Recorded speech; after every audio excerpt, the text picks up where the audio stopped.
ఈ కరువు పరిస్థితులు ఇవన్నీ వచ్చిన తర్వాత ఏదైతే అప్పుడు కావేరీ గోదావరి అనుసంధానము ప్రాజెక్ట్ ఉంది కదా, ఈ ప్రాజెక్ట్ ఇంజనీర్గా మీకు బాగా తెలిసింది. గోదావరి జలాన్ని తీసుకుపోవడానికే ఇచ్చంపల్లి దగ్గర ప్లాన్ చేస్తున్నారు. ఆ రకంగా మళ్ళీ గోదావరి జలాల్ని దొంగిలించడానికి ప్రయత్నం చేస్తున్నాడు మోడీ. చెన్నై ఎలక్షన్స్ కోసం చేస్తున్నాడు అనేది ఒక ఆరోపణ.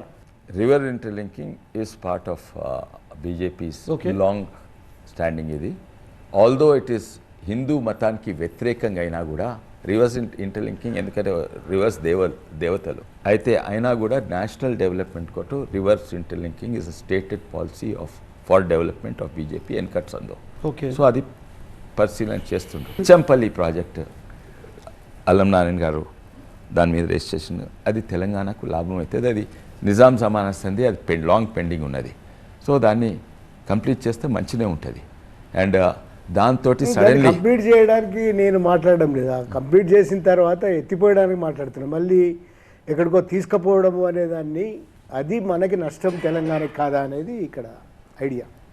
వాస్తవంగా నేను నాది ఈవెన్ చేవల్లో నా దీంట్లో కూడా చెప్పిన, నా మేనిఫెస్టోలో చెప్పిన, కొన్ని ప్రాంతాలకు ఇరిగేషన్ నీళ్ళు తీసుకోవద్దు, అదే పైసలు తీసుకోవాలి అక్కడికి.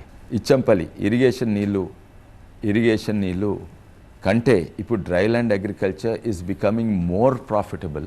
మీకు చాలా మంది, మేము చేవల్లో ఉంటాము, చాలా మంది ఆంధ్ర ప్రాంతం వాళ్ళు అక్కడ పండని పంటలు మా చేవల్లో పండిస్తున్నారు. ఎందుకంటే ఇది డ్రై ల్యాండ్ మెట్ట పంటలు అంటారు, దాని విలువలు పెరుగుతున్నాయి.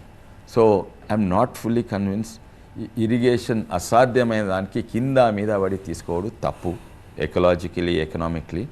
ఎక్కడనైతే ఏ పంటలు పెరుగుతాయో ప్రత్యేకంగా ఇప్పుడు మిల్లెట్స్ను ప్రమోట్ చేస్తున్నారు.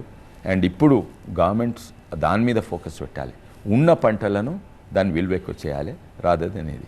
మా ప్రాంతానికి కూడా నేను అంటున్న పాలమూరు రంగారెడ్డి అయినా లేకుంటే కాళేశ్వరం అయినా అసాధ్యమైన ప్రాజెక్టులు తీసుకొస్తేందుకు ప్రయత్నం చేయదు. ఓన్లీ అబౌట్ రంగారెడ్డి జిల్లా is highest elevation. Only about 20% Rangareddy జిల్లా, పరిగి, తాండూరులో స్లైట్లీ లోవర్ ఎలివేషన్స్ అక్కడ తీసుకురావాలి. ఇక్కడ దాని పైసలు ఖర్చు పెట్టేటి మద్దతు ధర పెంచండి, లేకుంటే ఈ ప్రాంతానికి, లేకుంటే బోనస్ ఇవ్వండి, లేకుంటే అందరికీ ఇరిగేషన్ ఉన్న దగ్గర కోట్లాది లక్షలాది కోట్లు ఖర్చు పెట్టి ఇరిగేషన్ తెచ్చిన దగ్గర రైతు బంధు 10,000 ఇస్తే ఇక్కడ 30,000 ఇవ్వండి, లేకుంటే కరెంట్కే 1,00,000 రూపాయలు ఖర్చు పెట్టే బదులు